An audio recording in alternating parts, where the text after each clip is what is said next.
I wanted to start off by asking you, because you sent me a text about this, and I also watched the movie on the date that it says at the start of the movie, but how close to the time was it? And you want to tell me about that? This is the spookiest thing that Alfred Hitchcock, of all the things that he did to me, throughout my adolescence and into adulthood.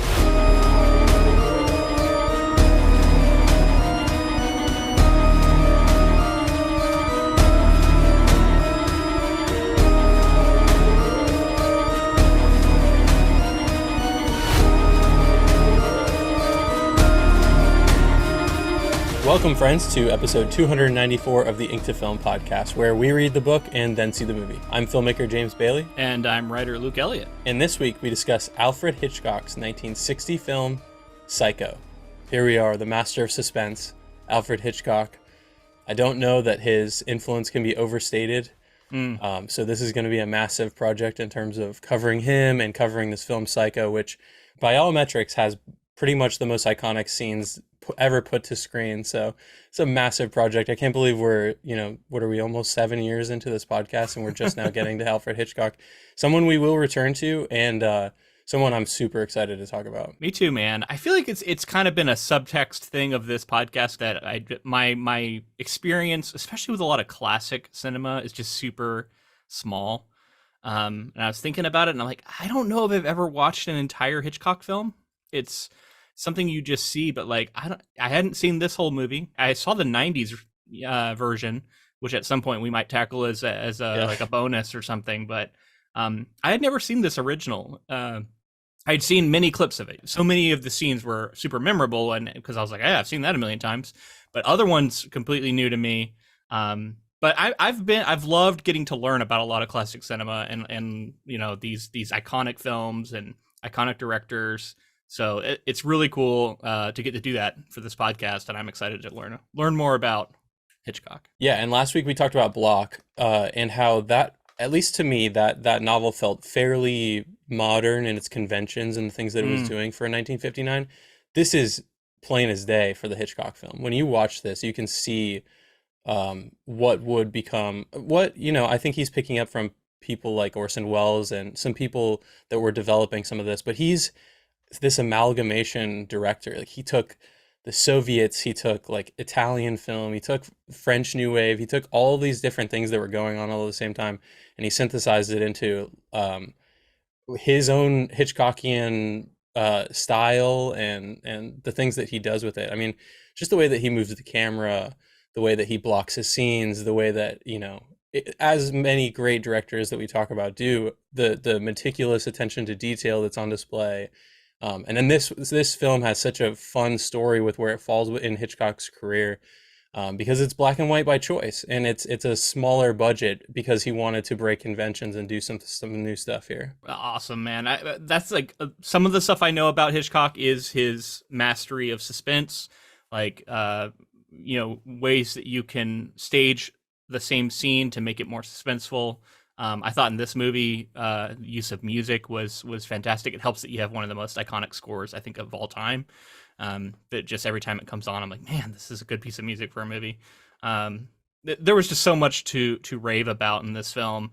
Before we get super into that, I wanted to just touch back on one thing from last week. I listened back to our episode, and I didn't realize it at the time, but you kept mentioning Mindhunter and how Ed Gein was like prominently featured and all this stuff, and I was like, I didn't realize it at the time, but I think you were confusing him with Ed Kemper, who is the main guy that they go talk to in Mindhunter a lot. So I just wanted to clear it up that that's not Ed Gein, in case any of our listeners were confused. Ed Gein predates Ed Kemper by like a decade or two. And I think he's referenced probably in Mindhunter, but he's not like one of the main people they talk to. So I just wanted to clear that up. Ed Kemper was like a co-ed killer and definitely did crazy shit, and like is well worth being considered one of the evilest people to ever, commit crimes in the United States. But Ed Gein is a different animal, and I actually watched like a 45-minute documentary about him, just because I wanted to refamiliarize myself with what he had actually done, and correct one other thing I said that I actually got wrong last week. And he actually was declared unfit to stand trial. Wow. He never stood trial. He went directly to a mental institution. I wonder if that was just part of the time period. Yeah. That's kind of what they were doing with these people at that time. Yeah, I got to catch myself again. He didn't never stand trial because later on, like years later, after he had been in the institution for a long time, he did actually stand trial.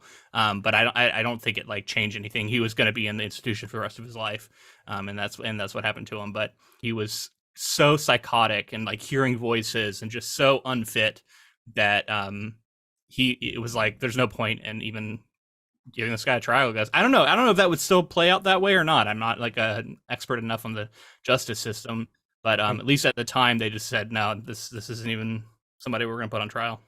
Yeah, Kemper is definitely the one that I was confusing it with too. You're correct there. I thought so. Okay. Yeah, I was like 100% sure that character they kept meeting with was Ed Gein, but same just first name, to be clear, not me. the same guy. Right. Ed Kemper was definitely had trouble, I think, with his grandmother or somebody. He had like a mother figure that he had his stuff with, but different kind of situation than Ed Gein. Well, moving into this film here, Psycho, like I said, it was kind of a departure for him. North by Northwest was his most recent film, and he wanted to move away from the big stars of the time, the big studio telling him, what to do big. It just was, it's a lot to kind of grapple with when you're making a film like that at the time within that system. He filmed this entirely on a small budget in black and white with his television series crew from Alfred Hitchcock Presents. So he'd been getting very comfortable in that format. And he's like, I think he realized shooting these shorter form, smaller budget pieces, he's like, I could do the same thing with a feature film. It totally makes sense that Bloch would go on to write several episodes. I mean, these two guys, they definitely are connected and probably more, Hitchcock making Bloch famous, but also like Bloch wrote the original novel that is really similar to the movie that we watched, right? So Right. I feel like a ton of credit has to be given to him. I wanted to ask you before we like get too far down the road, like, what's your experience with Hitchcock? I know you did a lot of film studies, so I'm like, is this somebody you studied a lot in school? And outside of that, had you seen Psycho before? I'd seen Psycho before for sure. Psycho was definitely something that I think I know Vertigo for sure. We studied in film school, and Psycho was in there. And then I think I watched a lot more of Hitchcock on my own, just knowing the reputation and knowing the influence, like Rear Window and So you have one called The Birds.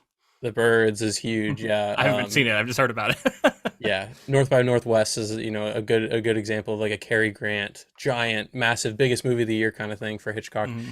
Yeah, it's just evident when you start looking at classic film and you go to before Hitchcock and you look at some of the films of the times and some of the styles and the techniques that are employed, and then you watch Hitchcock, it just feels like he's so revolutionary for that time period. Yeah. It has such a like kinetic eye, and they talk a lot about like voyeurism with Hitchcock, as he wanted you to feel like you're seeing into something you're not necessarily supposed to. And the I noticed camera, that with a lot of the early scenes, there was a lot of like intimate moments. and the camera that like kind of represents that as well. Like the way it moves through a scene is supposed to represent like someone's eye and that kind of thing, like where you would naturally look. So yeah, he's one of those directors that you can't go through a film school program without studying. And I do remember even before then, my family bought like a set of like the greatest Hitchcock films on like VHS or DVD or something, and I watched the heck out of those too. So it's funny, for a while I just knew Hitchcock films without even knowing some of the titles, because they would all just run one after the other. So yeah, I was very aware of Hitchcock and familiar with him, and he's one of those that I think as you start to develop a vocabulary in film, like a visual language, you study his stuff for sure. And honestly, all of his stuff holds up and it's very watchable, just I would say, for modern sensibilities. I was surprised at how watchable this film was, because again, I've kind of on record as saying I tend to have a preconception that I'm going to find some of these older films a little on the dull side. And I have been time and again proven wrong on that. Now, sometimes it holds up, I will say. Yeah. But it's just because, like, a lot of my modern sensibilities, I have to kind of dial back expectations. And there's a little bit of that goes on here. And I wanted to ask you about that, too, because he's so renowned and he's so influential that we've seen so many other people take the things he's doing and like take it to another level and like build off of it. And I could tell, like, oh my God, this is what led to this other thing. And like, he's so good at this, but like, I can tell that this is an early version of stuff I've seen elsewhere. And going back and watching it, I'm wondering, like, does it still feel as special to you? Are you able to, like, see how special it is in the moment? Because I had to keep reminding myself of the historical context for why this is so special, because this just wasn't being done at the time. Yeah. Does that make sense? Yeah, I totally see that. And for some reason, there's not a switch in my head that I flip. It's more so like when I watch a film like this, I can understand the limitations of the time period and just roll with it in that way. And like, Yeah. I think when I see a filmmaker doing something that influences somebody like a Kubrick or somebody that like is super well respected down the line, just a little bit further down than Hitchcock, you're like, oh, he's revolutionizing the space, and especially when we get into some of this taboo subject material, and like the way that, just to jump to some of it, like this is the first time in American cinema that a toilet is seen flushed on screen. Really? Yeah, first time. Wow. Stuff Yeah. like that where you're like, it is the first time someone's doing it, or Yeah. the first time someone's doing it for And an that's American and see, that audience. scene didn't even really, like, register. Like, I saw it and it didn't. I would have never thought that was the first time. Right. That's cool. That's really cool. And so that's the kind of stuff where, like, if you put yourself in the shoes of the viewers of the time, it's impossible not to be like completely blown away. And then even for like a modern viewer, if you were to try to view it that way, I just think like so much of what we see in our modern cinema is here, Yeah. that there's like there's not that gap that there might be for something from like the 40s or something, the 30s. Yeah, totally. And this movie, I kept thinking about how wild it is to watch this version of, like, a psychological horror movie where a human is the main antagonist, and then think about the explosion of these kinds of movies that we are going to get in just a couple decades. Like, think about a couple decades. A couple decades ago is like mid 2000s for us right now. And think about the changes that movies went through between the 60s and the 80s, right? Like, it's unbelievable to think about how rapidly stuff changed, and this movie kicked off a massive change in the horror genre. So I was listening to that documentary about Ed Gein, and they were talking a little bit about Psycho because it comes up, and how at the time prior to this, a lot of horror movies and horror projects were monster movies about, like, Frankenstein, Dracula, aliens, like otherworldly beings that were the monsters. Yeah. This was one of the first times we saw a human being who was, the evil thing at the heart of the horror film. And it blew people's minds, and all of a sudden it launched a whole genre, really, of, like, the slasher film. And, like, Yeah. less than what, 14 years later or something, we get, the Texas Chainsaw Massacre. Like, that's how much this like launched something, right? Absolutely. Yeah. I mean, if you talk about horror lineage too, like you have to look at Hitchcock, especially with this, because up to this point, he's doing horror. Like the horror of the time that wasn't monsters was psychological thrillers and sort of murder, like not necessarily always murder, but mysteries. And those are the things that are like captivating audiences.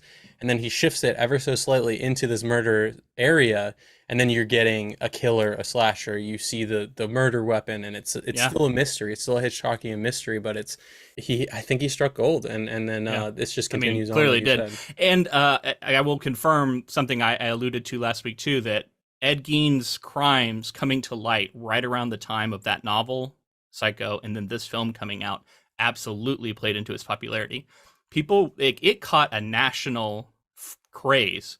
People were so shocked by the reports of human skin being used as lampshades, and a woman's suit, and, like, faces on a wall that had been decorated with makeup, and all this stuff that Gein had done. Now, most of his collections were gathered from the local cemetery, but he's confirmed to have killed 2 people, and it's suspected a few more, perhaps even his own brother.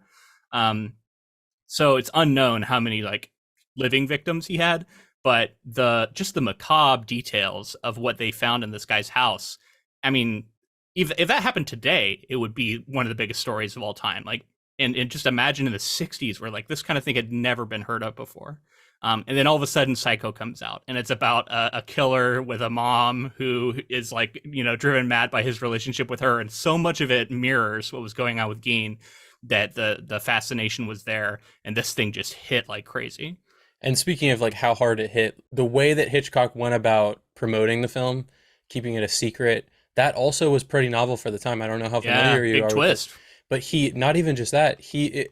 At the time it was kind of theaters were more lax on coming and showing up whenever you want and leaving the film Oh, whenever you want interesting. kind of Okay. thing. As the film was released, he told all theaters he there was massive billboards. There was like a cutout of him in every theater with a finger on the watch kind of thing saying like you are not allowed to enter this film after it started. And then also on the way out, it's like, please keep the secrets to yourself. After you don't ruin the surprise for your friends. So he started this massive movement where that like when the Don't film spoil it. released, there were don't spoil it. There Yeah. were lines around the block of people wanting to see this movie, and initial critical consensus was that they didn't love it all part, and some people Wow. historians point to it possibly being they didn't get any press screenings of it like they normally did. They had to go see it with general audiences as well.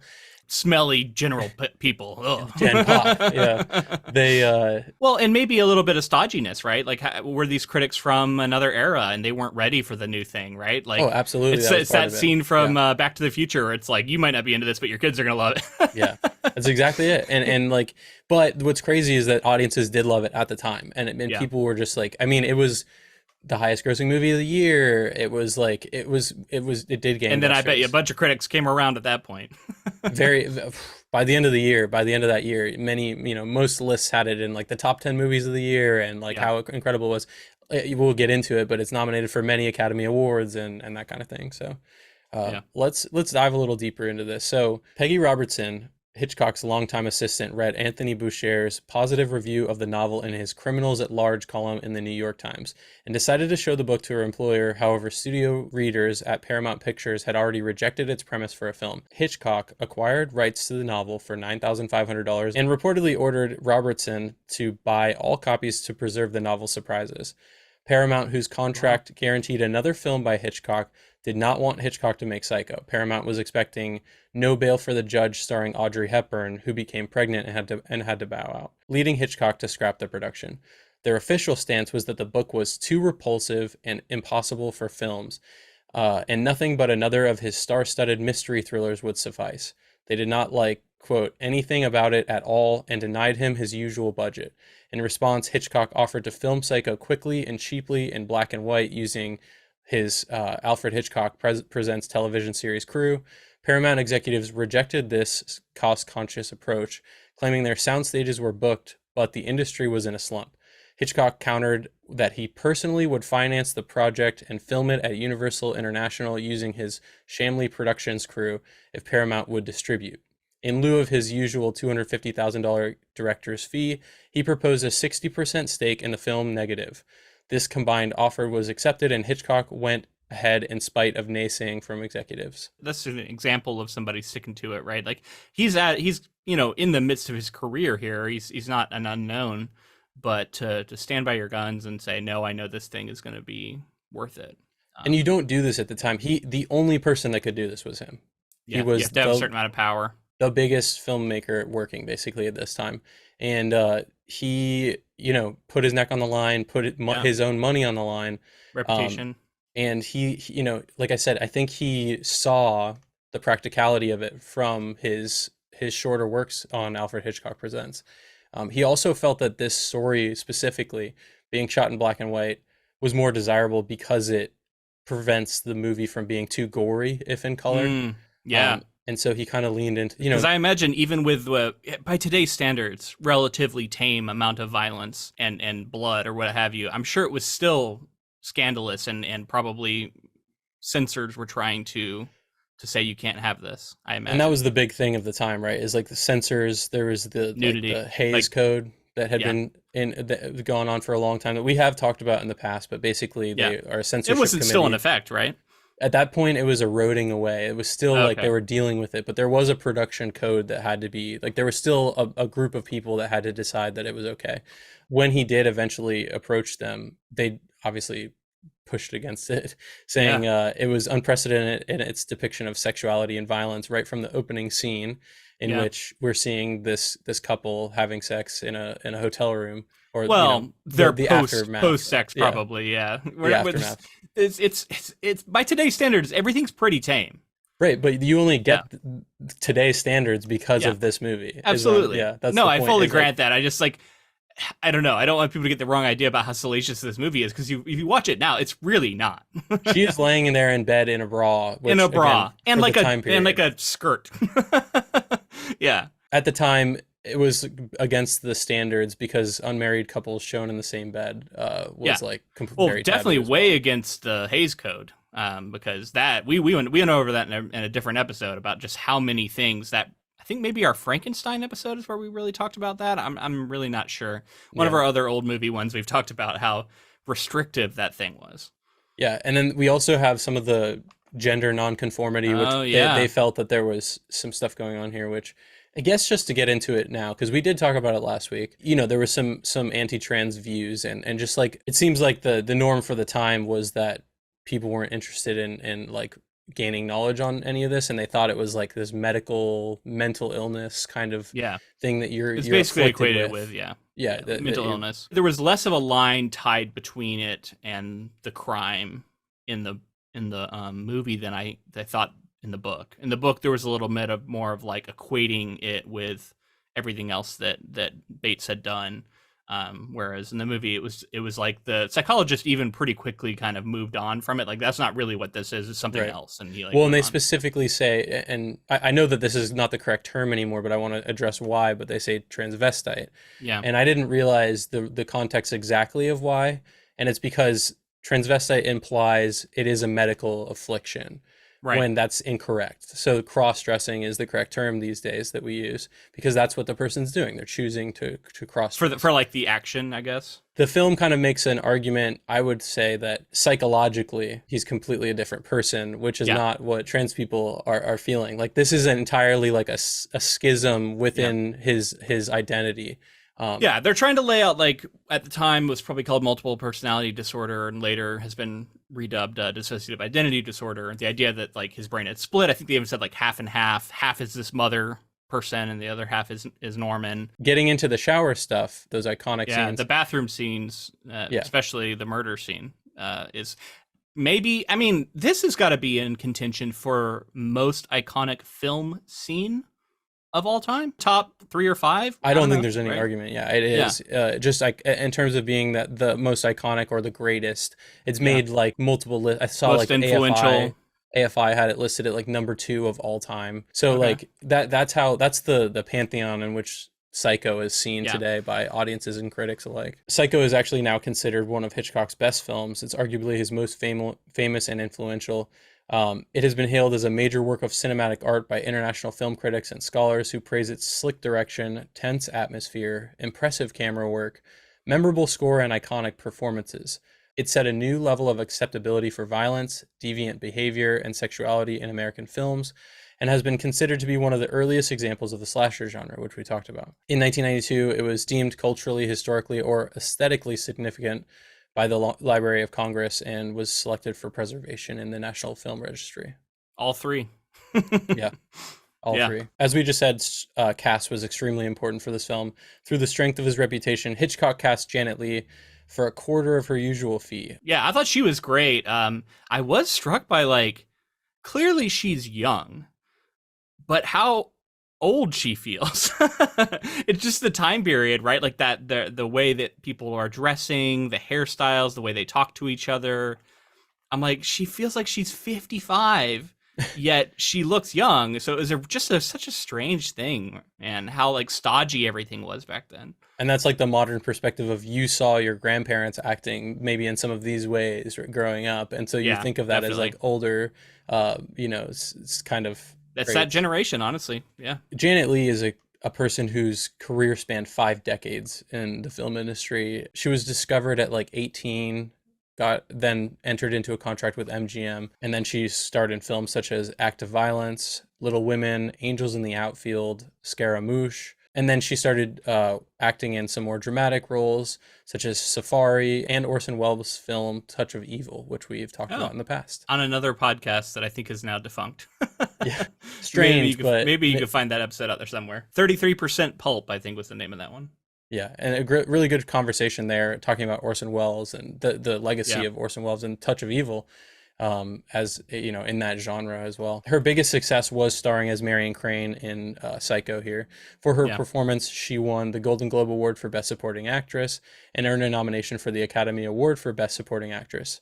And then just something fun. She's like the original Scream Queen, which I think horror circles have now turned into something more than it was at first. It's kind of turned into like a badge of honor for some horror actors and people who are Yeah. involved in that community a lot. Probably the most iconic of all time. That scream in the shower and Yeah. the way that she goes down, highly iconic. And then famously her daughter, Jamie Lee Curtis, would go on to be Jamie Lee Curtis is her daughter? is her daughter. I didn't know that. Yeah. Holy shit. Goes Mind on to be blown. All also arguably one of the Wow. most famous scream queens of all time as well. Yeah, Halloween franchise. Yeah, Wow. and they actually acted together in a few horror films.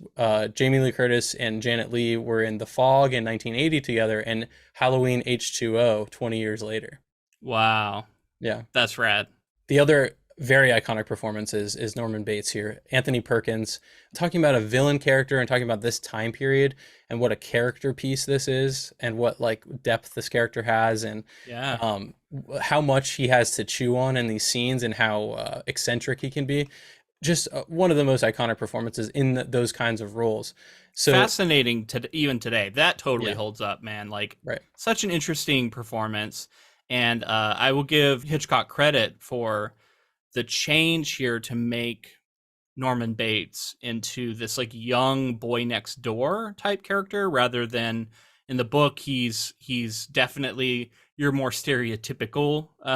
He's a little older, overweight, you know, not good looking, and gives off creepy vibes to like everyone he interacts with immediately. Whereas this version of Norman Bates is actually kind of charming at first, Yeah. and occasionally gives off the creepy vibes early. But you can kind of get drawn in, and in a way that seems kind of scarier, and it also I think really plays to a movie audience who I'm sure there was a lot of people who were quite taken with this young Anthony Perkins. I did watch a documentary. It was just basically the making of Psycho, where Joseph Stefano wrote the screenplay, and he was there recounting a lot of the stories of how he and Hitchcock collaborated. And Stefano says that Hitchcock gives him credit for making those changes that you're picking up there, is in making Norman Bates less like immediately detestable kind of. I Yeah. think they want you to feel in the book, off-putting. Which I will say, like, it gives us more insight into what's going on in his mind in a way that works in a book. Like, I don't think that that's something, like, while I did kind of miss it in the sense of, like, I think it's an interesting part of the story, how he's, like, fascinated with, these ancient ritualistic sacrifices, and he's talking about all these books that he reads that his mother doesn't approve of.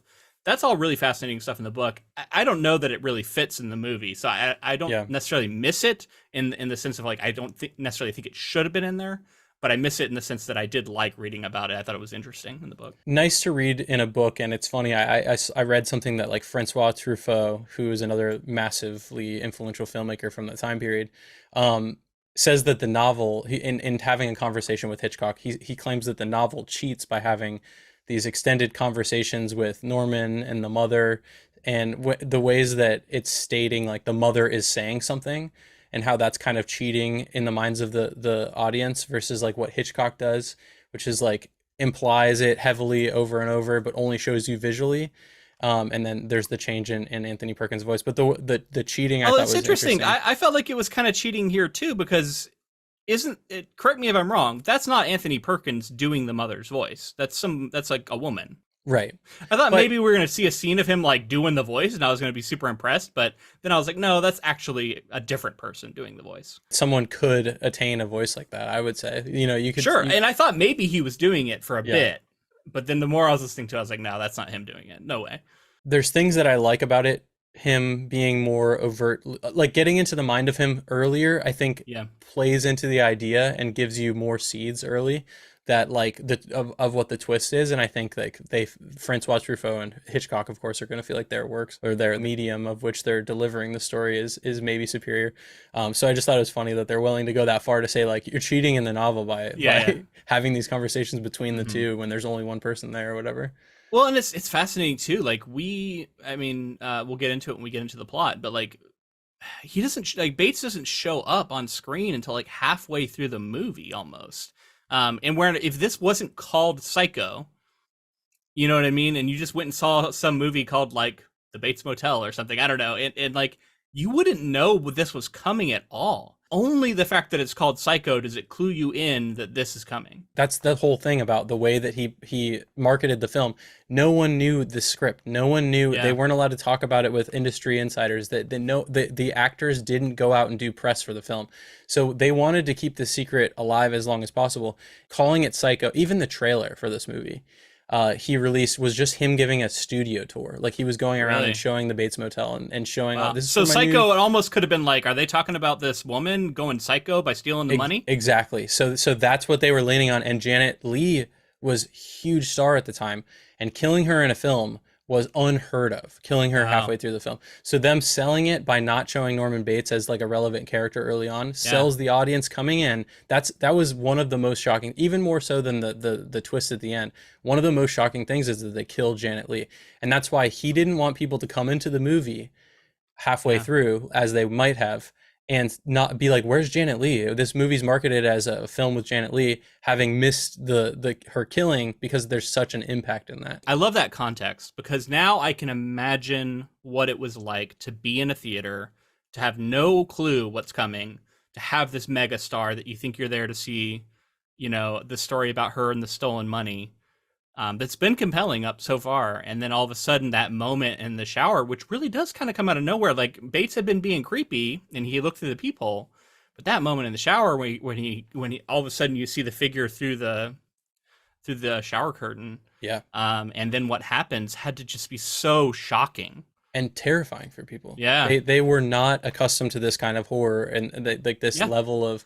I mean, people talked about like they couldn't take showers, they didn't feel safe in their showers anymore. And honestly, when I took a shower after watching the movie recently, I was like, man, you are pretty vulnerable in here, man. Like you just don't know if somebody's walking in your house to get you while you're in the shower. I got to shout out. There's a Mabim Bam, which is my brother and me, Mabim Bam. Podcast that they have a whole clip about the shower and listening to Beyonce while in the shower, and then what would happen if a killer was coming in. That is hilarious, and I would just recommend people go listen to. I mean, as a little dessert for this, because they're definitely referencing Psycho. Yeah, have to be. The music, like you said, the score we've already talked about. The cutting that he did for the time was so energetic, and it's so evoked what's happening, the stabbing and every cut. You never actually see the blade like actually pierce anything, which I thought was really interesting. It's like you could tell they're being really held back and honestly just like not pushing it too far, even though I think you kind of like, because you know these audiences are so like not used to this stuff that you don't even need to, because the effect is the same. Yeah, the imagination fills it in of like what's actually happening, even though all we really see is a knife come near a person and then cut away a bunch of times and a pretty relatively small amount of blood. And we never see any like wounds. So like it's just like again, by today's standards, super tame, but for the time, shocking as hell. There's a documentary that came out in 2017 called 7852, and it's from a famous. The tagline of that documentary is 78 shots and 52 cuts that changed cinema forever. So it's famously Hitchcock was going around saying after a long time had passed and everybody had seen the movie, he was going around talking about how many shots and how many setups they needed to get this shower shot correctly, and then how many cuts were put into the edit. And the way that just wasn't done, that was like an extreme montage of like death and like this brutal murder that no one saw coming. And it did just change the way that people view nudity in the film, violence in the film, the way that you can cut something together. Like you're talking about it seeming tame and they're not doing it, but for the time period, the way that he was cutting those frames so quickly and showing flashes of it happening, it was the same thing as if she was being in today's day and age just like cut open in some gruesome and grotesque way. That's Yeah. how audiences were reacting to that at the time. Some of the nudity that was there was like moleskin used to cover up Janet Leigh, but then also they brought in like a nude model to Oh, like really? So that pose wasn't even her?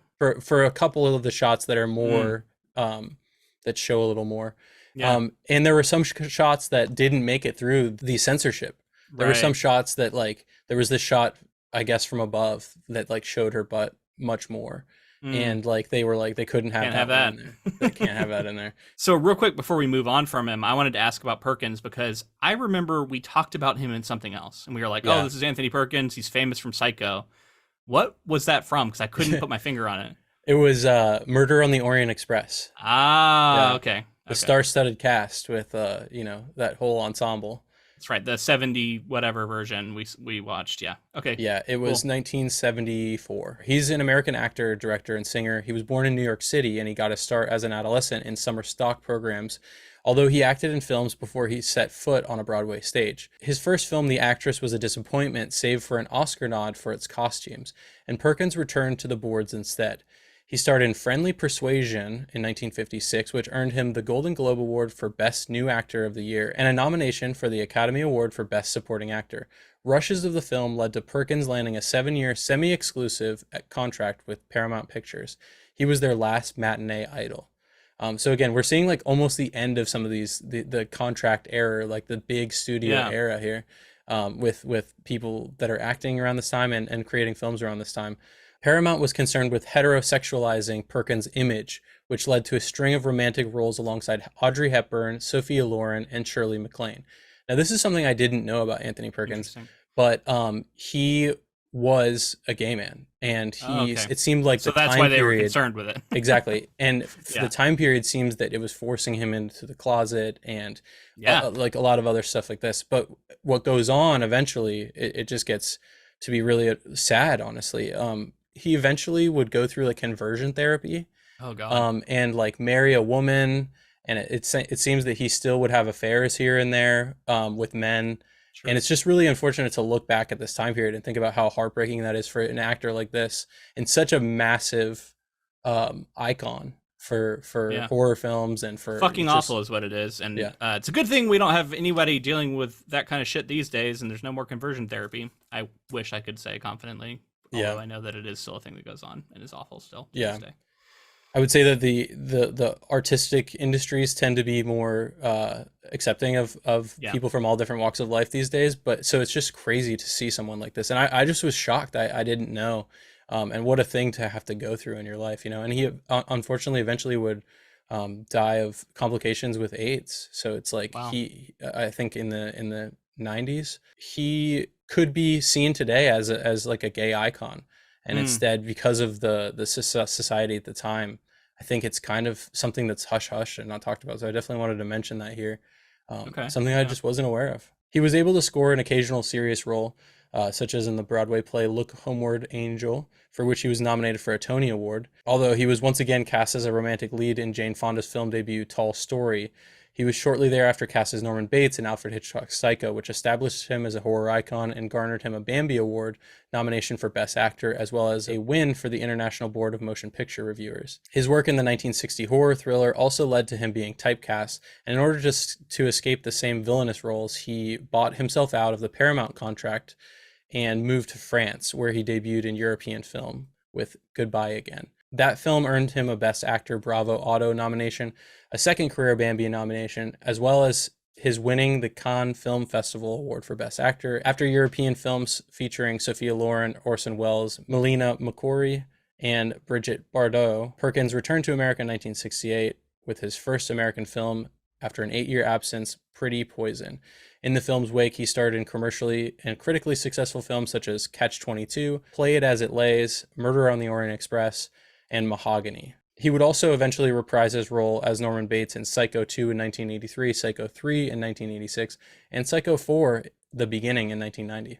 Wow. Yeah. So one that stands out from that list is Catch-22, which is one that's high on our list of things we should cover one day. I didn't know it was him. That's really cool to hear. Also, I did read a little bit more about how Bloch's follow-up novels were about other characters. not about Norman Bates. And that, I think, shows a little bit why they probably didn't go that route in the movies, because they were wanting a return of Norman Bates and that character, to get people to go see these movies. So that was like those two, the stories diverged in that way. Although I think Bloch did write like a later novel that had a return of Norman Bates. Interesting, yeah. I mean, Yeah. if you can get Anthony Perkins to be Norman Bates, you do that for as long as you can, I Yeah. guess. So that makes Yeah. sense to me. The person we have to talk about before moving on into the plot here is Alfred Hitchcock. He was an English film director, screenwriter, producer, and editor. He's widely regarded as one of the most influential figures in the history of cinema. In a career spanning 6 decades, he directed over 50 feature films, many of which are still widely watched and studied today. Known as the master of suspense, he became as well known as any of his actors thanks to his many interviews, his cameo roles in most of his films, and his hosting and producing the television anthology Alfred Hitchcock Presents from 1955 to 1965. I spotted his cameo in this movie. He's standing out in front of the business where they work at the beginning. Very Oh, early on too. I didn't see it. I saw it in my research after the fact. This is really? a very No, I sneaky spotted one. him. Yeah, very sneaky one. So typically, like you see him a little bit more, but yeah, in this case, he was speaking with the screenwriter, and he basically was like, I have to get it in early on this one because later on, once you get to the motel, like it needs to be hyper focused on all that stuff going over there. His films garnered 46 Academy Award nominations, including 6 wins, although he never won the award for Best Director despite 5 nominations. Hitchcock initially trained as a technical clerk and copyright before entering the film industry in 1919 as a title card designer, which I wanted to note. Title card in this film, very cool. And honestly, all of his films, the title card is very cool. Very cool, yeah. The only clue as to what's coming, honestly, is from that title card. If you didn't know, especially with the fact there's no trailer, apparently, that actually shows anything. And to talk about him here, storyboard artist Saul Bass actually, he storyboarded out that famous shower scene and many other scenes, but he also did the intro, the title sequence here, and he also did it in Vertigo, so he worked alongside Hitchcock quite a few times. And there are some myths that go on with Hitchcock films, and specifically this film. There's a myth that Saul Bass actually directed the shower scene, and there's so many people that were on set that dispute this and say that is not the case, and Hitchcock would never have allowed him to do that because he wouldn't allow really anybody to direct for him. So that's one of those myths that people hear. Why do you think that's a myth people seem to want to believe? Because I think that he has led, I think there were interviews and things like that went on at the time that people were believing, and it just comes down to the fact that like his storyboards were used for reference very heavily, so the vision was there.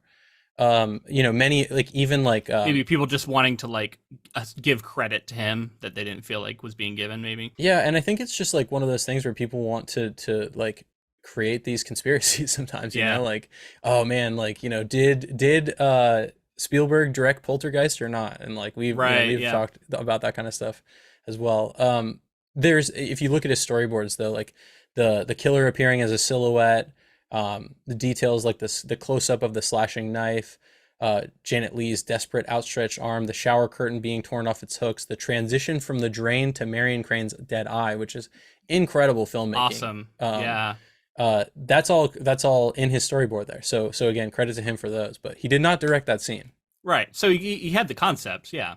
So Hitchcock's directorial debut was the British-German silent film The Pleasure Garden in 1925. His first successful film, The Lodger, a story of the London fog in 1927, helped to shape the thriller genre, and Blackmail in 1929 was the first British talkie. His thrillers, The 39 Steps in 1935 and The Lady Vanishes in 1938, are ranked among the greatest British films of the 20th century.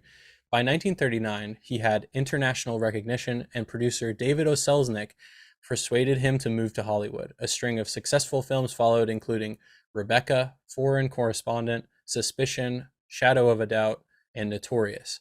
Rebecca won the Academy Award for Best Picture, with Hitchcock nominated as Best Director. He also received Oscar nominations for Lifeboat, Spellbound, Rear Window, and Psycho. His other notable works include Rope, Strangers on a Train, Dial M for Murder, To Catch a Thief, The Trouble with Harry, Vertigo, North by Northwest, The Birds, and Marnie, all of which were also financially successful and are highly regarded by film historians. Hitchcock made multiple films with some of the biggest stars in Hollywood, including 4 films with Cary Grant, 4 with James Stewart, 3 with Ingrid Bergman, and 3 consecutively with Grace Kelly. As of 2021, 9 of his films have been selected for preservation in the United States National Film Registry, including his personal favorite, Shadow of a Doubt. He received the BAFTA Fellowship in 1971, the AFI Life Achievement Award in 1979, and was knighted in December of that year, 4 months before his death, in April of 1980. His style includes the use of editing and camera movement to mimic a person's gaze, thereby turning viewers into voyeurs, and framing shots to maximize anxiety and fear. The film critic Robin Wood wrote that the meaning of a Hitchcock film, quote, is there in the method, in the progression from shot to shot.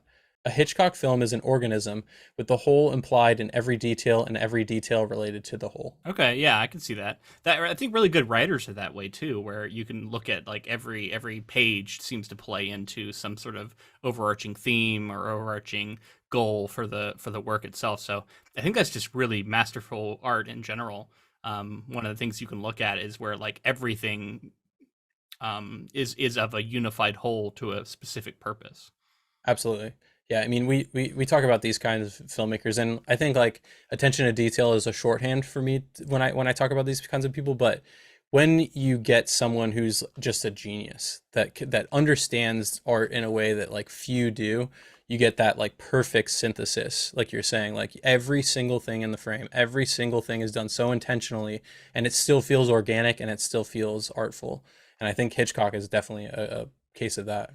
I think recognizing opportunity too, recognizing that you have a chance to tweak things, to touch up things, to make every little thing play into it, right? And not just taking things and doing them by rote and saying, well, this is a scene, this is an establishing shot, we're just going to do it the way everybody does it. Like you find a new way, find an interesting way to do every little thing. I think writers can take note of that too when it comes to their writing. It's finding little ways to make it feel different and also of a unified whole. And one of my favorite things about artists like this too is like you can often tell that they're students of the art, right? Like you're standing on the shoulders of giants often. Like I mentioned, like Hitchcock is pulling from German expressionism. He's pulling from German film in general. He's pulling from French film. He's pulling from Italian film. He's pulling from Soviet film and British film. And you get somebody who's able to blend styles like that.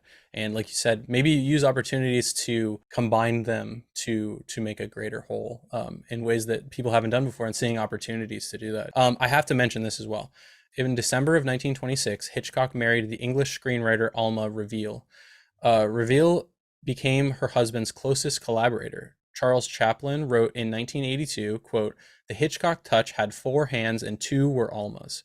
When Hitchcock accepted the AFI Life Achievement Award in 1979, he said that he wanted to mention 4 people who have given me the most affection, appreciation, and encouragement, and constant collaboration. The first of the 4 is a film editor, the second is a script writer, the third is the mother of my daughter, Pat, and the fourth is as fine a cook as ever performed miracles in a domestic kitchen, and their names are Alma Reville. Reville wrote or co-wrote on many of Hitchcock's films, including Shadow of a Doubt, Suspicion, and The 39 Steps. Wow. That's really cool.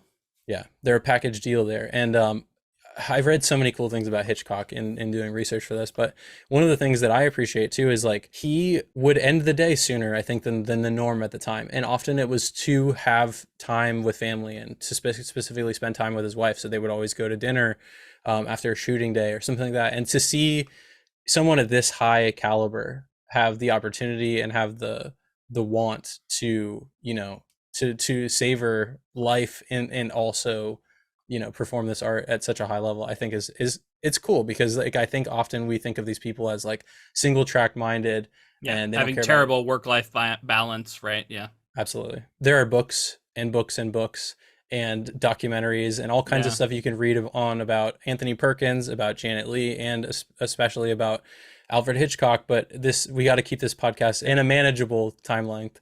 Yeah. So we're going to move now into the plot. During a Friday afternoon tryst in a Phoenix hotel, real estate secretary Marion Crane and her boyfriend Sam Loomis discuss their inability to get married because of Sam's debts.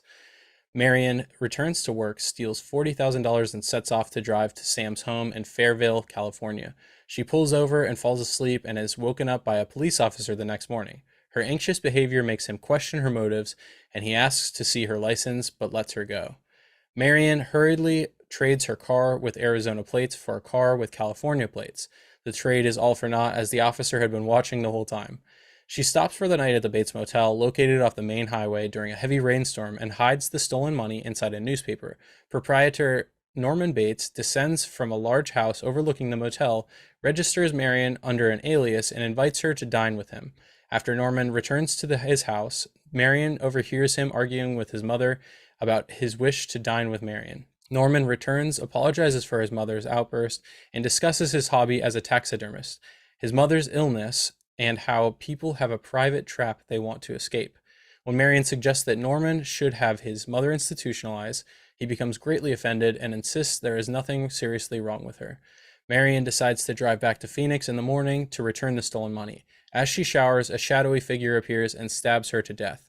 Norman cleans up the murder scene, putting Marion's body, her belongings, and the hidden cash in her car and sinks it in a swamp. I wanted to start off by asking you, because you sent me a text about this, and I also watched the movie on the date that it says at the start of the movie, but how close to the time was it? And you want to tell me about that? This is the spookiest thing that Alfred Hitchcock, of all the things that he did to me, throughout my adolescence and into adulthood, somehow I started this film yesterday now. It was December 11th. December 11th. At 2:43 p.m. At the beginning of this film, there is a title sequence that comes up that says December 11th. It says Friday, December 11th. Granted, it was Monday, but it says Friday, December 11th, and that fades away. And then the next thing on screen is 2:43 p.m.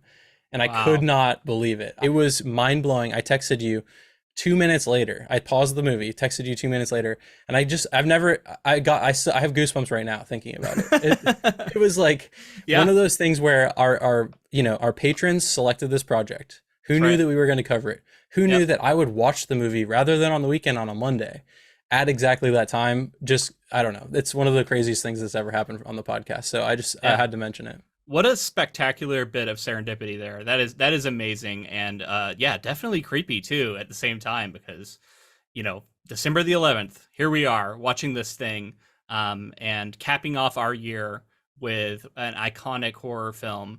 Clearly it is at the right time. And shout out to all the patrons who chose it for that reason, because this really lined up. Yeah, and I actually read that the reason that he decided to put that title up with the date is there in one of the wide shots, you could see some Christmas decorations. So he was like, now we have to sell it what time of year it was, because we can see that in the background. So this is a Christmas movie. The Christmas movie. So to start out, there is in her office, when Marion goes into her office, there's another person working, and she kind of comments on how that kind of sleazy guy was flirting with her. If you can believe it, that is Patricia Hitchcock. That's Hitchcock's daughter.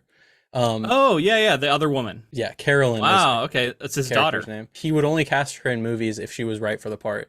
And so apparently this was like a big moment, because she was right for this part, and kind of a cool little nod there that there's a Hitchcock cameo, but there's also a Hitchcock daughter cameo. Yeah, interesting. Watching as a modern viewer, there's a couple things that stood out to me. One of them being, there is just no way, if a police officer was following you, that you would still go through with swapping out your car while he's staring at you. Because it was weird. The idea of getting rid of the car is so that no one knows that you got rid of the car, but he's watching you do it.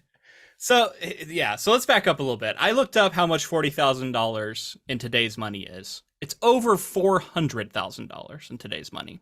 Yeah. So she just has over $400,000 in her purse, and she just is walking around with it. She takes it home, all this stuff, right?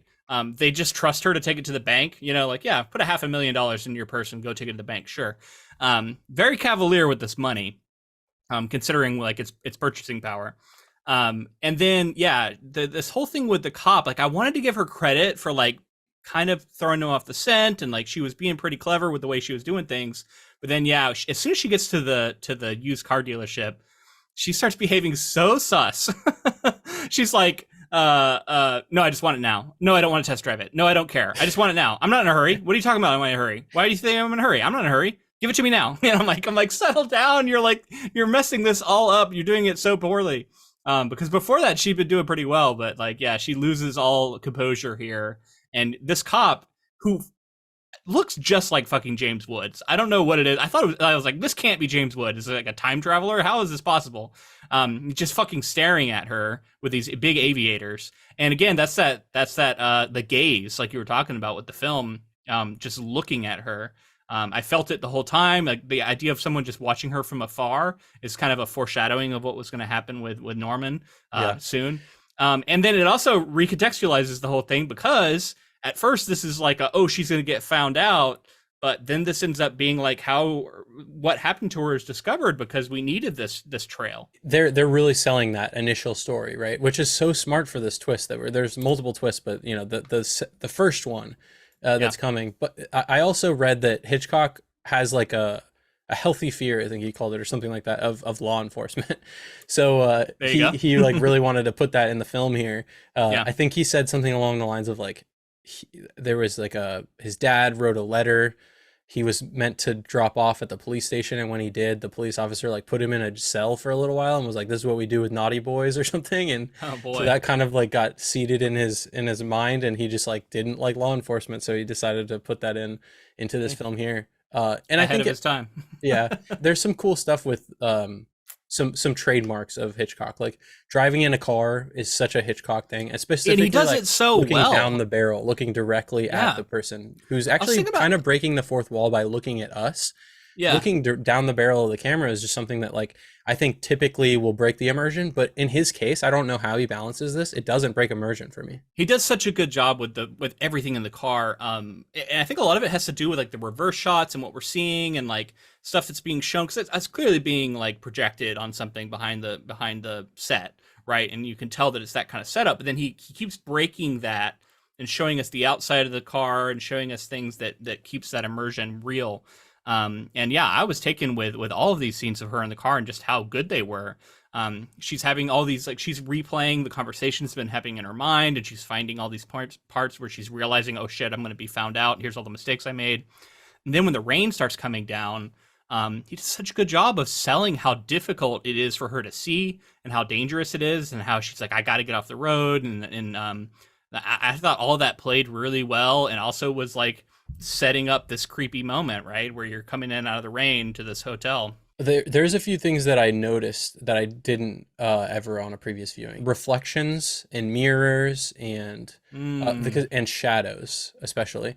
The way that he went about lighting a lot of this, especially once we get to the motel, is the shadows are like creeping up the wall behind the characters, and then like the reflections, the way that like she's scared of these mirrors at first when she first comes into the motel, and there's these repeated moments of like Norman like with like a window or something next to him where you're seeing a reflection of him again, and kind of evoking the idea that there's two Normans in the room and that kind of thing. And so that's something that's kind of subtle that maybe is subjective, but I picked up on this time as maybe a motif that they were trying to dig into, or Hitchcock was digging into there. So for that particular moment where Norman leads her into her room and he's like introducing her to the room, I was taken with that scene, and I thought there was a lot of like clever foreshadowing and thematic things going on, because he opens up the window. He's like, oh, it's stuffy in here. And he opens up the window into the storm. And I was like, well, why choose to do that? And I think it works on a couple of different levels.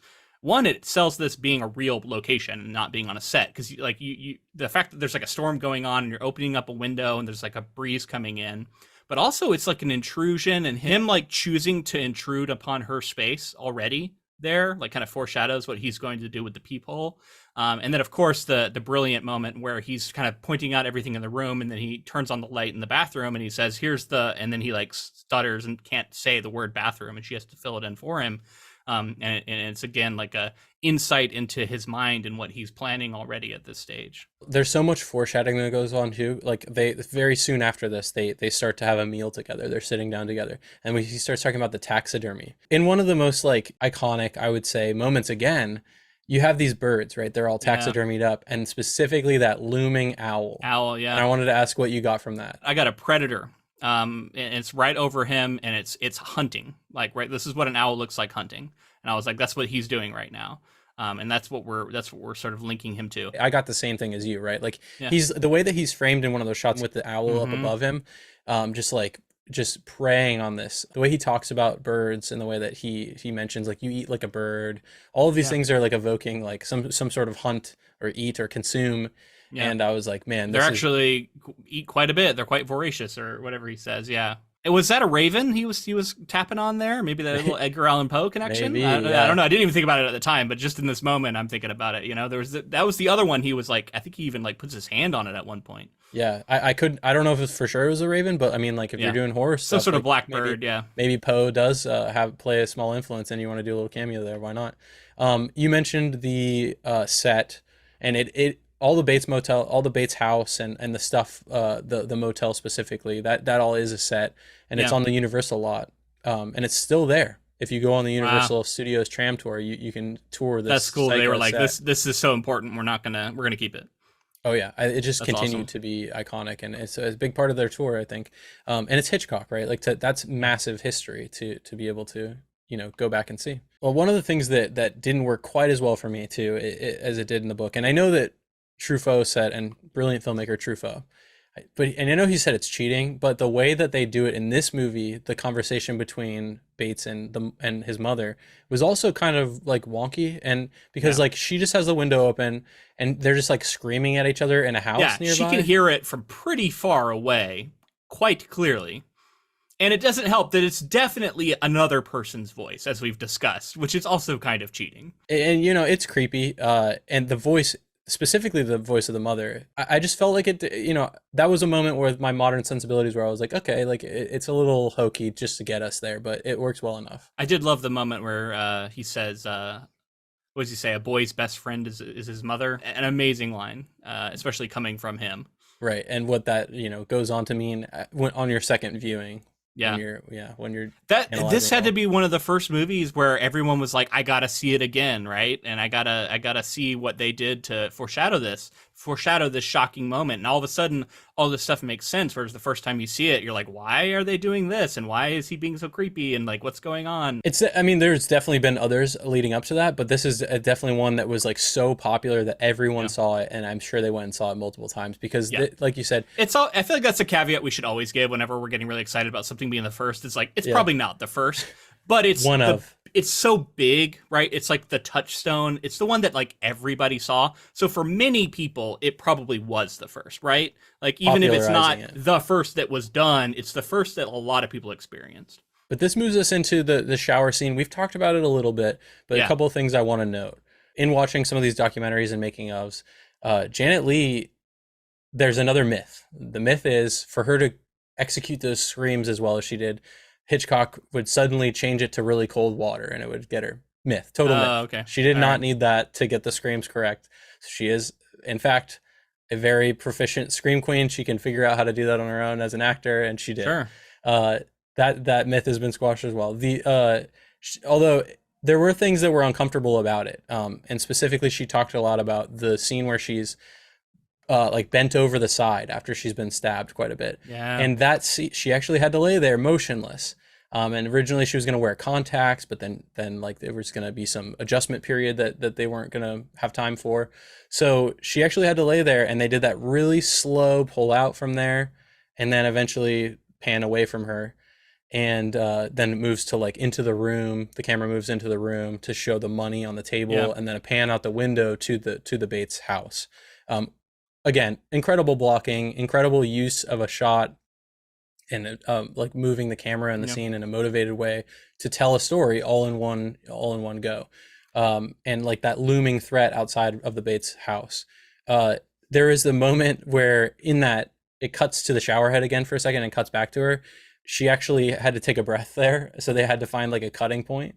But outside of that, she was like completely motionless, and that shot is probably the most haunting shot in the movie. Like, even more so than her being stabbed and everything. The moment she's laying there lifeless, and the In way such that an slow awkward pull out. position. It really sells what just happened. And just backing up a little bit to the moment where we see the blood, and it's black and white, so it's just a darkness to Mm, the water going down the drain, and like it's like mimicking her life being pulled from her, bleeding out of her, and then we get the moment with the eye. Like it's so iconic and such a cool way to tie all that together. And this woman's life is just getting snuffed out in front of us in a shocking way that is going to change movies forever as soon as people saw it. This one isn't a myth. This is actually just kind of a lore at this point. Okay.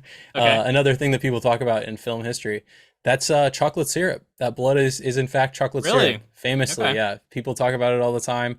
It's one of those like film trivia things that if you know, you know. Probably like red probably wasn't coming out like enough to where you could see it on camera in the black and white. Yeah. Exactly. Yep. So super famous there. Another thing that I think is implied. I was thinking about the comparison, obviously, with this adaptation podcast, the comparison to the source material where she decides she's going to give the money back.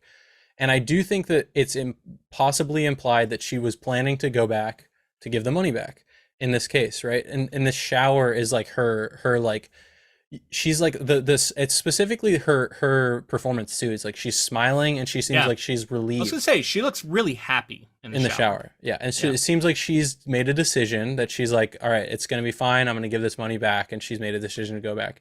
And maybe that's obvious. Maybe something to do with her taking that note of like 40,000 minus 700. Like the reason she's tracking it is she's intending to say like, hey, I did spend 700 of it. This is how much is left. I'm going to repay it to you or something. No, she's like, you guys are just out 700 now. Yeah. So.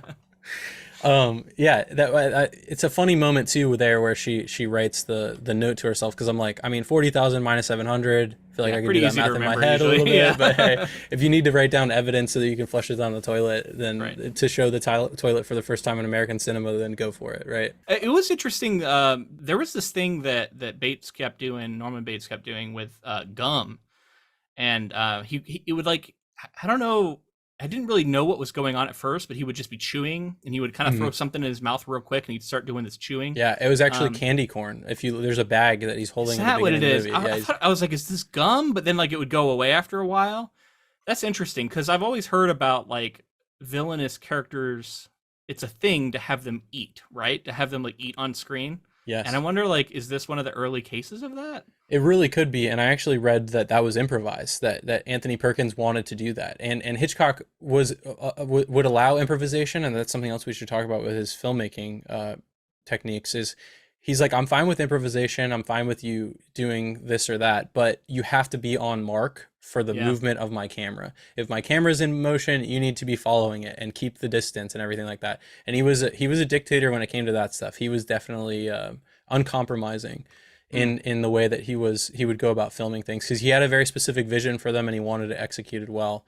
But outside of that, I like that he was allowing some kind of improvisation like that for Anthony Perkins to start eating, and that becomes really iconic to his performance, as well as the way that, man, there's this moment when the private investigator shows up, and they're looking over at the book to see whose names have been written, and there's this low angle shot of Anthony Perkins, and he cranes his neck over sideways and kind of gets upside down. I don't know if he's chewing or what, but like you see his throat moving as he's doing it. Chewing, and it's so awkward and off-putting, and it just like really sold that character as being like so bizarre. I love that moment. And that's absolutely. It really stood out to me, that moment of the performance. And I don't know if that was, again, like an improvised thing where he just got really weirdly craned his neck over. Yeah.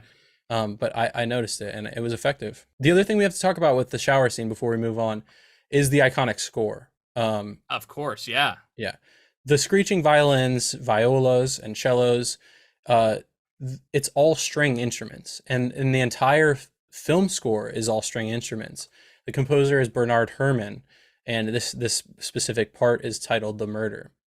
Hitchcock originally intended to have no music for the sequence and all motel scenes, but Herrmann insisted he try his composition. Afterwards, Hitchcock agreed. It vastly intensified the scene and nearly doubled Herrmann's salary. Wow. Yeah. I can see that the making it have no score would also be quite striking, but this is so iconic. I'm really glad we got it. So it was a budgetary thing, from what I understand, to go with exclusively strings. Okay. At first, but it lends itself so well, and I read some stuff that I was way outside of my depth because I'm not a musician. Like music theory about why it's so, yeah. But it's the idea that like and screeching. Well, there's no other instrument, from what I understand. Again, take it with a grain of salt. that has the range, the dynamic range of the screech and the low that string instruments can give you, and because of that, it like psychologically it does something to us as humans. So to only use string instruments for the entire score, and I just gotta say, like, the score is masterful, even in the moments that it's not the very iconic part, like when the murder's happening. Oh no, it's great throughout, and it foreshadows this moment. Yes. It builds with other moments. Yeah, it's this slow building. Definitely makes you feel like something's looming for sure. Yeah. So I felt a lot of that, and that scene. I mean, it's just been endlessly referenced, endlessly. It's like I'd seen this scene before, even though I hadn't seen the whole movie. Right, and the sound has been used 1,000 times in every movie. It's been on my Halloween playlist forever. Yeah. We appreciate the score there, and just the masterful filmmaking in the shower scene. And I do highly recommend people go check out more, because there's an entire documentary just about this shower scene, the one I talked about, 78/52 Hitchcock shower scene. Came out in 2017. I recommend checking it out. I watched it for this, and we may even cover it for the podcast as a bonus episode at some point. Yeah, I can go on the list, sure. Marion's sister, Lila, arrives in Fairvale a week later, tells Sam about the theft, and demands to know her whereabouts. He denies knowing anything about her disappearance. A private investigator named Arbogast, saying that he has been hired to retrieve the money. He stops at the Bates Motel and questions Norman, whose nervous behavior and inconsistent answers arouse his suspicion. He examines the guest register and discovers that from her handwriting that Marion spent a night in the motel. When Arbogast learns that Marion had spoken to Norman's mother, he asks to speak to her, but Norman refuses to allow it. After he enters the Bates home to search for Norman's mother, the shadowy figure emerges from the bedroom and stabs him to death. When Sam and Lila do not hear back from Arbogast, Sam goes to the motel to look for him. He sees a figure in the house who he assumes is Norman's mother. Lila and Sam alert the local sheriff, who tells them Norman's mother died in a murder-suicide by strychnine poisoning 10 years earlier. The sheriff suggests that Arbogast lied to Sam and Lila so he could pursue Marion and the money.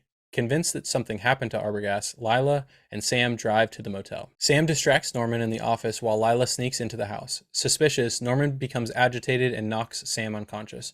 As he goes to the house, Lila hides in the fruit cellar, where she discovers the mother's mummified body.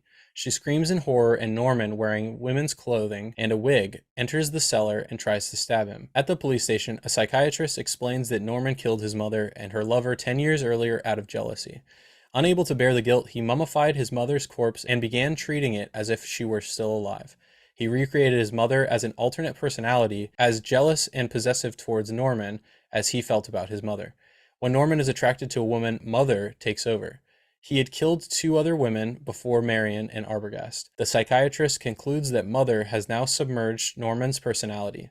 Norman sits in a jail cell and hears his mother saying the murders were all his doing. Marion's car is retrieved from the swamp. So to talk about the sinking of the vehicle when Norman's hiding Marion's body in the car, the moment where it drives in and then starts to sink, stops, and then sinks all the way down, was done with like hydraulics. Basically, they like drained the swamp, put this hydraulic lift that you would use at like a, to lift a car at like a mechanic shop. And they used it to like stop it and then continue to go down. And I just get that is so difficult, I feel like, to get right. And they only had one shot at it. So that's the shot that we see in the movie. What if they panned over and Artax was there, like going down from Neverending Story 2? It would make me cry again. That's what would happen. On a similar rig, if I remember correctly. So some of the changes in the adaptation process here is we get less of that Lila Sam possible romance budding. Yeah, which I was going to say, great change to not have, when she walks in the book, Sam walks right up to her and gives her a hug and a kiss. And then she has to go, what's going on? And then he's like, oh, you're not her. You're not my girlfriend. You're the sister. Oh my gosh, you look so similar. I'm like, oh my God, this is cringy.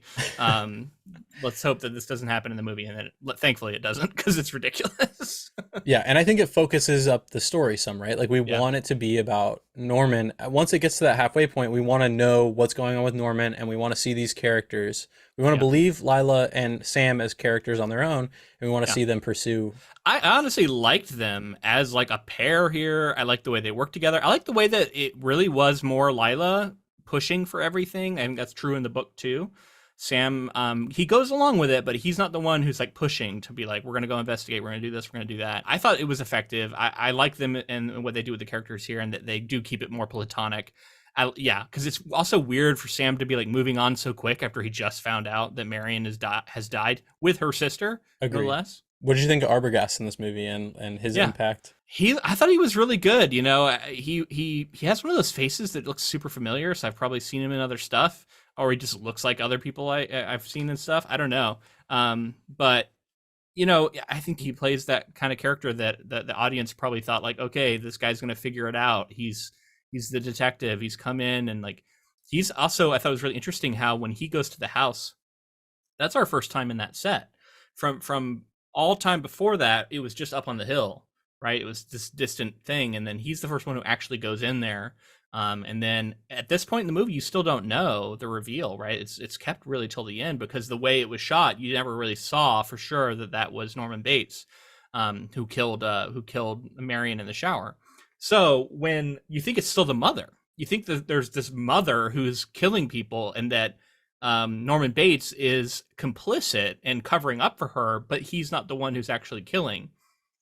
So there's a lot of like interesting stuff. I'm trying to imagine like what it would be like to be an audience member in the 60s seeing it for the first time, right? And like what they were thinking in these moments.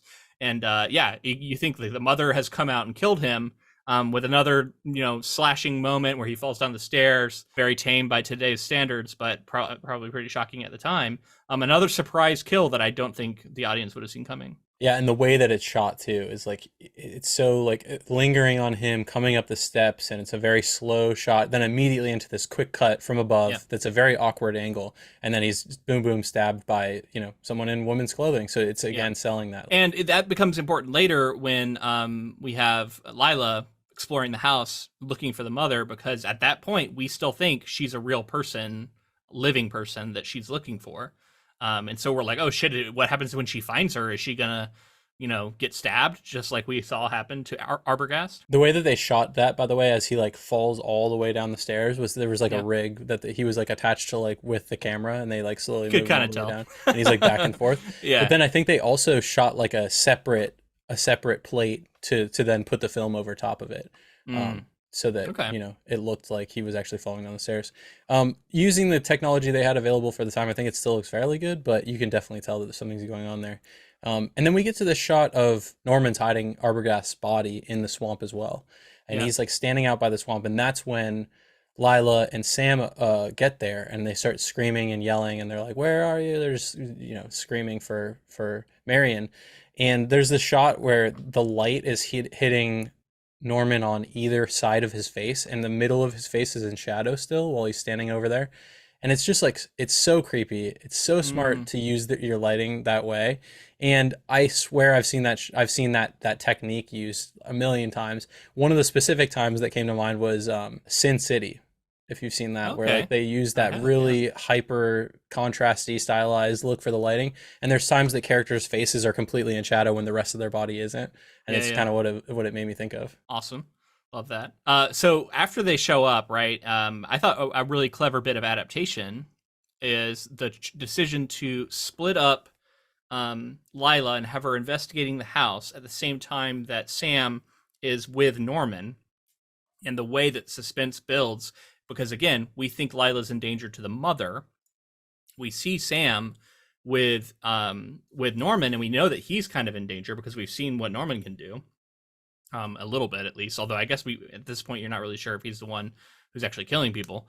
But this was such a great moment in the book. I remember this scene where Norman and Sam are talking was like a very creepy moment, and so you preserve that scene, but you're intercutting it with another scene. Now you're bringing them together, and I just thought that was a smart way to do it, because you realize that these two scenes can play off of each other in a way that really just heightens the tension. Sam is speaking with Norman, right? Like he's holding up Norman. I just thought you went down like a sack of potatoes in this. And, like, that's the scene we didn't get in the book we mentioned. And he's like really being intimidating to Norman, and then immediately gets like easily dispatched of. And I was like, he gets bonked on the head and he's down. Yeah. I was like, you were not as effective as I thought. And then overall, the growing tension that's building for Lila in the house at that point too, where we know that Norman's on his way. We even get the shots from inside the house where she's like going down into the basement, trying to find a way to you know, have him not see her. And then that we got to talk about the moment in the cellar, right? Like she goes down in the fucking basement, and she sees this person sitting in a chair facing away from her with her back, and she like slowly walks up to turn her around. And then I thought, this is a moment that like, this looks pretty fucking scary to this day, this mummified corpse that turns around in the chair. Like, that had to be absolutely shocking to people. And then at the same time, of course, Norman shows up, and we get this mind-blowing twist that people didn't see coming, I'm sure, that they are one and the same. There is, Mother is dead, and that Norman is Mother. I just, there's so much about this scene that I love. So supposedly Hitchcock was going around with mummified versions. They were trying out different versions of getting the mother correct, and they would leave it around for Janet Leigh to walk in and react to, trying to see if they could find the scariest one based on her reaction, I guess. I don't know if that's like cruel, but it's definitely a funny prank, I guess. I don't know. And these were props they were making, or were they finding mummified corpses out there? Okay. No, they were props. I thought you were going to tell me there was some myth about this being a real body, because it was pretty convincing. Yeah, it was very convincing, and I mean, props to them, haha, for making a good one there. But one of the most striking things in this scene for me, Lila comes into the room, and there's this glowing orb of a light as she walks in. It's like the single hanging light, right? Yeah, exactly. Yeah. She walks in, she sees this person, she rotates it. On her way back, she flails back and smacks it. The rest of the scene, the rest of the scene is shot with the light and the shadows being changed by that light swinging back and forth. And oh my God, it looks so dynamic. It looks so cool and so creepy. The way that like it's changing on the mummy for a while, it's changing on Lila's reaction face, and then continuing on the walls. And then when Norman comes in and he's being subdued, that lights just keep swinging, and that helps again with the tension. It's going, it's almost like rhythmic with the score at that point, and like what's the tension of the scene is at an all-time high, and it just looks so visually cool and so interesting when you could just have lit it normally. And so that stands out to me as like highly iconic and something that like you could do today and it would still look amazing. This delivers on the moment in the way that I felt like the book didn't quite. Like it set up this moment, but then it cuts away like just a hair too soon, and the movie instead takes a moment to let the climax hit here. And this is the climax of the story, and let this moment really, I mean, it doesn't take a lot of room to breathe, but it still just gets its time. It gets its moment to shine. And then he's subdued, and then we cut away, and then we go to the explanation, which is exactly what the book did. I just felt like it stuck with it a little bit longer, and I would have liked to see that in the book. I agree. And like this feels like the climax of the entire movie, right? Like this is everything here.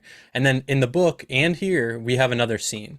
And Hitchcock addressed this. He's like, it's what he called, he was worried that the audience loses interest then, and then it's what he called a hat grabber scene, where people are grabbing their hats, they're grabbing their coats, and they're getting up and they're leaving the movie.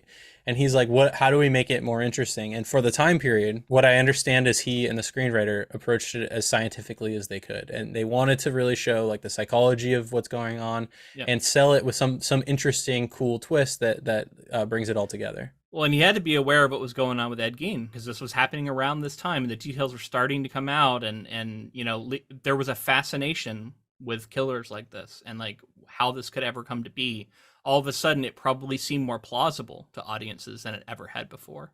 So yeah, it's smart to take a moment to analyze the psychology. Not super believable that they would know all of this as quickly as they do. Once again, we touched on that in the book, but it's still like, I don't care. It's cool to lay it out for the audience here and explain what you just saw. The way that they go with it, I think, makes it more today.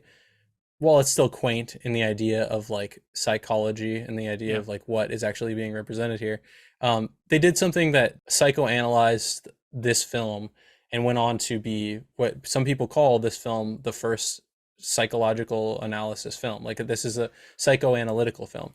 Yeah, and we had talked about how the study of serial killers and what's going on with them psychologically was still in its infancy, and it was still being developed. And like, of course, this day and age, we think about how important it is to understand how they think so that you can predict future crimes and catch them and stuff like that. At the time, that wasn't really a thing. And so the idea of like, let's talk a second about like the psychological state that led to this to happen, and putting that in a movie is groundbreaking in and of itself. And I could see like young, investigators who are out there like looking into these kind of killers, thinking like, yeah, I should try and figure out what is going on in their minds a little bit, maybe. I'm sure that Jaws, oh, I meant to mention that as well. Jaws, the theme for Jaws was influenced by the score for Psycho here. That Okay, like yeah, I could see it. the use of like strings to build tension and the way that it does that. Yeah, so that iconic Jaws theme is Yeah. also in some way influenced here. And that's funny because we made that reference last week, just in terms of like some of the monsterification of their main antagonists. And then we get this last scene where it's Norman sitting in there, but we hear the voice of the mother, and then she talks about she's not going to harm this fly. That way they think, I wouldn't harm a fly. And then we even get a moment where they overlay the skull Love onto it. his face to like kind of finish out the film. Although I guess we do get one more moment of them pulling the car out. Yeah. But other than But that, that's basically the last shot. and that's one of those things that like was so like, especially for the time, as far as projection technology and everything, like who knows if people really saw it. Some people might think that they saw something and then they're telling their friends about it, and then they're like, I gotta go back and see it again and see if Yeah. there's actually a skull there at the end. Yeah. And yeah, obviously we can tell today for sure. They absolutely superimpose that mummy over top of him, to imply that the mother is there and in control. And Yeah. she's gonna be playing games going forward to make it seem like it was all Norman and everything's better now. Really cool, man. We are running long, so we got to wrap this thing up. So let's vote on what was better, the book or the movie.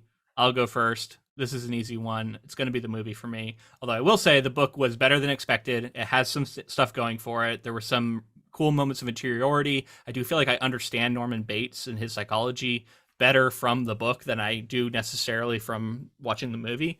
But yeah, this is just an incredible film that is historically significant and has changed cinema. So it's got to be the movie here, right? Yeah, and still very enjoyable to watch. Like I really enjoyed Yep. myself watching this movie. I can see myself watching it again very soon. It had been too long since I'd seen it, and I think in my mind I'd been like, yeah, it's Psycho, it's great. Yeah. But when you sit down and watch it, especially when you analyze it for the podcast like this, it's definitely the movie for me in this case. Like there's just Yeah. the filmmaking prowess, the legacy of it. I mean, you have like so many reasons why this is like a turning point in cinema as well.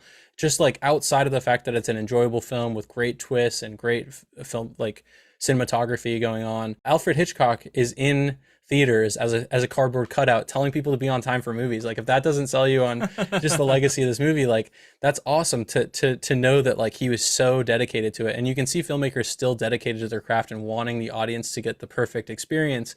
And I think he was championing it then, and he would be championing it now today.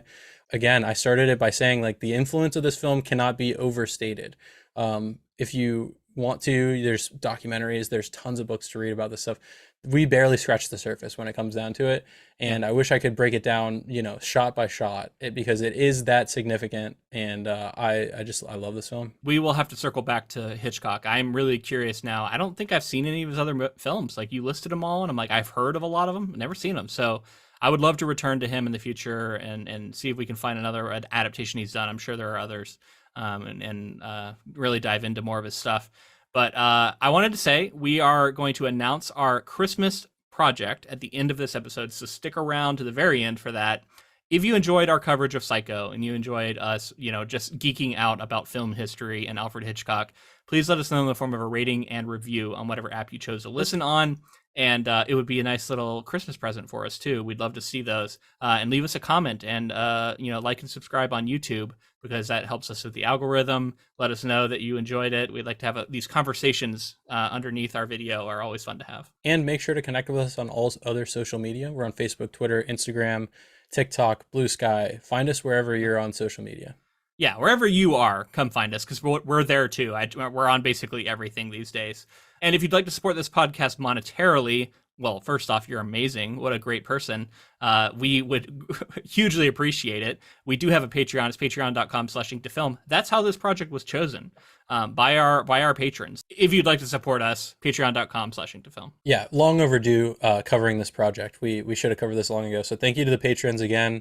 And our next project, I'm just going to say now, is a Christmas project, and we're going to be doing Charlie and the Chocolate Factory. To tell you something crazy, there is a Psycho reference in Charlie and the Chocolate Factory, so I want you to Really? keep your eye out for that next week. All right. Yeah. So we are going to do this a little unusually in that we usually do a book and a movie episode separate. We're going to combine the two here. It's a shorter novel. We've discussed Roald Dahl before, so we figured we'd combine these two things in. It's going to be probably another meaty episode, but I'm really looking forward to it. I think it'll be a fun way to cap off our coverage as far as like adaptations go, and then we will have one more episode this year. And that's the way we always finish out our years, which is with our last looks episode, looking back at all the things we covered in 2023. And they're always super fun. I love those episodes. So I hope you all will join us for those. Yeah, I can't wait. I love those episodes. And keep an eye out because we are approaching episode 300. So we might have some plans for that. Yeah, early next year, I think, is where we're going to land on that one. All right, that's it for this week. Until next time. Keep adapting.